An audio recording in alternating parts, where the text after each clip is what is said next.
Welcome back. Today we're going to be reviewing Chapter 23 of the American Yawp. This is one of the most challenging periods of American history. This is the Great Depression.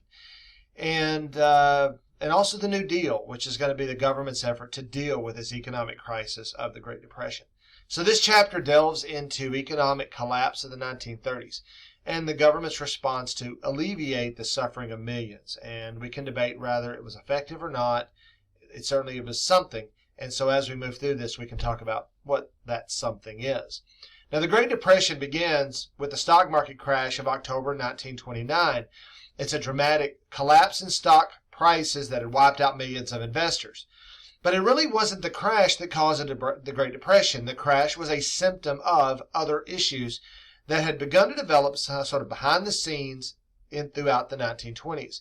It was a combination of factors that included bank failures. People are buying too much on credit, and then it becomes difficult to pay that money back. We see a reduction in consumer spending. We see overproduction of many items that people had been buying early in the 20s, and then they stopped buying them in the later part of the 20s, and now we have high surpluses beginning to build. And then by the time we get to the end of it, high unemployment. So all of these are a collection of causes that will eventually lead us to the Great Depression. The crash in October of 1929 is just simply the event that lets us know once and for all that something is terribly wrong.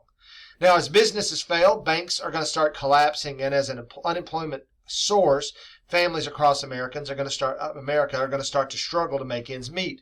By 1933, the unemployment rate had reached nationwide about 25%, and many people had faced dire conditions living in shanty towns known as Hoovervilles, because President Herbert Hoover was in charge at the time, and when bad things happen, we tend to blame the president, even if that may not necessarily be fair. Remember, the thing crashes in October of 29, and he became president in, I guess it was March of 29. He'd only been president about 6 months when the stock market crashes.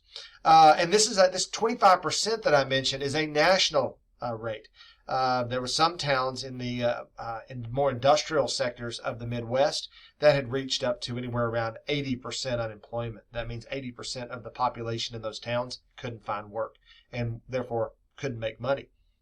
So compounding the economic woes of the Great Depression, we see a severe drought that hits the Great Plains in the 1930s. Now, some of this was the farmers are growing their crops and they're not fertilizing it. Maybe they're plowing when they shouldn't be plowing. But poor agricultural practices combined with extreme weather is going to lead to massive dust storms. The rain just stops falling, and then the wind starts to blow, and this is going to devastate crops. It's going to force many farmers off their land. You can't make crops. You can't sell the crops. You can't pay the bank back the money that you'd borrowed. Back in the 1920s, because actually even farther back, during World War I, when we were pretty much feeding the world, farmers are taking out loans to buy more land and buy new tractors and buy new equipment.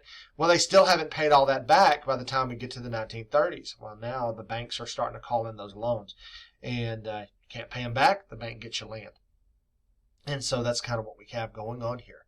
Now, many displaced farmers became Okies. Now, we get the name Okies for those that are displaced out of Oklahoma, which was sort of ground zero for the Dust Bowl. Although parts of North Texas and the Panhandle, parts of Colorado and Kansas are all going to be affected, but Oklahoma, it's ground zero there. So these Okies are going to pick up and move to California. In other states, they're looking for work. Of course, when they get to California, everybody else has been going there looking for work as well, and their situation is not going to be much better. They're going to face discrimination by those folks that are already there. They feel like these people are there to take their jobs as well, and they're going to find poverty there as well. And a great novel is The Grapes of Wrath. 1940, a movie was made out of it, which is very good. Very sad, very depressing. So I'll go ahead and warn you now. Spoiler alert for a 90-year-old novel and close to 85-year-old movie. Now, what about government's action to try to do something about this? So in 1932, there is a presidential election. And the Democrat Franklin Roosevelt stands up and he says, there's nothing to fear but fear itself. If we let fear dominate us, we're never going to get out of this mess. He's running against Herbert Hoover again. Now, Hoover is going to basically say that things are getting better. It's going to be okay. Well, those people don't feel like it's getting better. That don't feel like it's going to be okay. and they're willing to take a chance on Franklin Roosevelt. And Roosevelt had had a tremendous amount of experience with some of his more progressive era policies back during the back in the last 4 or 5 years as governor of the state of New York. So he had had a chance to try some things out when New York fell into the Depression in 1928, just like everybody else. And so now he's president. Now, FDR's approach was characterized by a belief that government intervention could help recover the economy and provide relief for those in need. And one thing that's going to help people sort of relate to him is the fact that Franklin Roosevelt had had polio as a 40-year-old man, a 40-year-old adult, and it robbed him of his mobility, his ability to really walk any distance. He made some speeches standing, but when he did, he had braces that would keep him upright. And so, through no fault of his own, he winds up, immobile. Well, through no fault of their own, many people are finding themselves unemployed. Not that they did a bad job and got fired because they weren't good employees. It's just their boss says, I can't keep you on. The economy being what it is. So this New Deal that FDR is promoting, he said, I have a new deal for the American people. Roosevelt is going to implement a series of programs in the first 100 days of his presidency, and it's aimed at economic recovery, relief for the unemployed, and reform of the financial system. He said, we've got to get confidence back in our economy. The Civilian Conservation Corps is going to be a program that's going to employ young single men to go out in the woods, fight forest fires, build national parks, build trails. It is going to employ a small number of older gentlemen that had been veterans of World War I, veterans that had been a part of the bonus army in the early 1930s, which we really haven't talked about, which was marching in protest for the fact that the United States was not looking after its veterans who had basically sacrificed so much for our nation during the Great War, 12, 15 years before. The Works Progress Administration, the WPA, this is going to be an initiative to try to put people to work as well. These are both, the CCC and the WPA, are both key initiatives that are working to create jobs, millions of jobs, and they focus on infrastructure projects. Now, the New Deal is going to lay the groundwork for America's social safety net.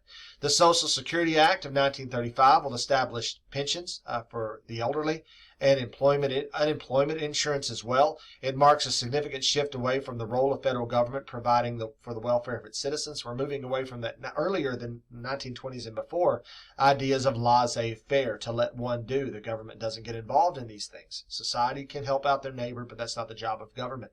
Well, Franklin Roosevelt changes this to say that this is a part of the job of government. And these programs are going to be aimed at alleviating poverty and protect citizens from the economic uncertainties of the time. And while New Deal didn't end the Depression, it's going to provide some crucial support for millions of Americans. Some would argue that it might have made the Great Depression last a little longer, but it is going to provide some assistance while it does last for individuals. In fact, we're going to see eventually a shift in the voter population, because prior to Franklin Roosevelt in the 1930s, if you were a black voter, you voted Republican, the party of Lincoln and all that. But during the 1930s, particularly in the 1936 election, we're going to see a shift, a realignment in voting, and African Americans start voting Democrat in large numbers for the first time. Now, despite the successes of the New Deal, there's still going to be criticisms. There'll be those that say, government, we're doing too much, and others that say, government, we're not doing enough. So there's criticism from both the left and the right side of American politics. Some felt that Franklin Roosevelt's programs didn't do enough to address the economic inequality. Others believed that it represented an overreach of federal power and it's spending money that shouldn't be spent, because we are borrowing money to make these things happen. It's called deficit spending. We borrow money and spend it in the bad times. We pay it back in the good times. It's Keynesian economic theory, and Franklin Roosevelt is all over that. Now, who are some of the other critics? Well, we've got this America First, sort of a more conservative group that says, you know what, we're spending too much money. This is fiscally irresponsible. But on the left side, we've got populist leaders like Huey Long, Kingfish, who runs for the presidency in 1936. He's assassinated in 35 while he's running. Franklin Roosevelt called him the most dangerous man in America because he called for a 100% share our wealth tax on any individual making over $1 million. You make over $1 million, everything you make over that million then goes to the government. Is there an incentive to work harder, to build business, to employ more people?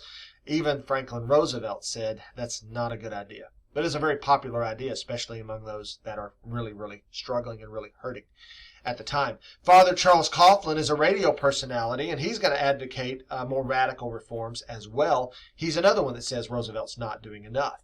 And a third one I want to mention is Dr. Francis Townsend. And Dr. Francis Townsend basically says, you know what, we've got, he's a geriatric doctor. He deals with the elderly. And he said, I've got 80 and 90-year-old patients that are still having to work. They've lost everything in the stock market crash. There's nothing to help them not have to work anymore and help to sustain them in their golden years. So what does he propose? A government check of about $200 a month. You got to spend it. And this would become the basis of the Social Security program, which we've already mentioned passes in 35. It passes because it's Roosevelt trying to get ahead of some of this criticism brought about by men like this in the 1930s. So what's the impact of the New Deal? While the Great Depression continued throughout the 1930s, many New Deal programs are going to lay the foundation of modern modern American economic theory.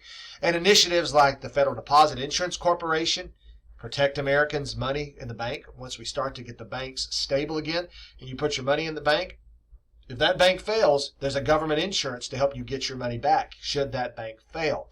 The government is starting to audit banks to make sure that those banks are stable, like the Emergency Banking Act very early in the Great Depression. The Securities and Exchange Commission helped stabilize also financial investing.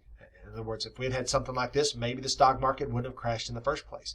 And all along, Franklin Roosevelt is going on the radio, this new medium we talked about in the 20s, and he's explaining his actions. He's explaining what he's doing. He called these his fireside chats. And so it's like old Uncle Frank sitting there by the fire explaining to you what's going on and what is the government doing to help you out. And again, all of these is going to produce a realignment of American politics, and it's going to really solidify some of these programs going forward. Franklin Roosevelt will be the first president to be elected more than twice in American history.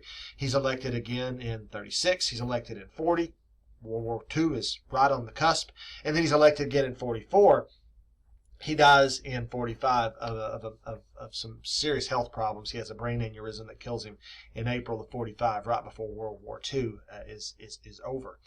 But he becomes the first and only president, four-term president in American history. Shortly after this, we add an amendment to the Constitution that says we're going to limit presidents to 2 terms only. It goes back to the old President Washington precedents that had been set way back in 1797. So while the Great Depression continued through the 30s, the government continues to do what it can. Some things work and some things don't. So let's get to our conclusion and wrap this up because we're right at my 15-minute mark. In conclusion, Chapter 23 of the textbook American Yawp is going to explore the Great Depression.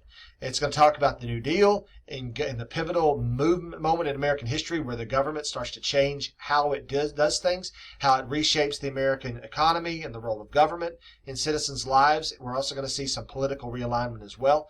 And these challenges, the challenges of the era, are going to highlight the resilience of the American people and the importance of Americans of a social safety net, which the government starts to provide, which we still have in some form or fashion all the way up into the modern day. So thanks for joining me, and I will see you in the next video. Again, if you got any questions, add them down there below, and I'll try to monitor it and get back with you. But otherwise, you guys take care, and good luck with your upcoming test.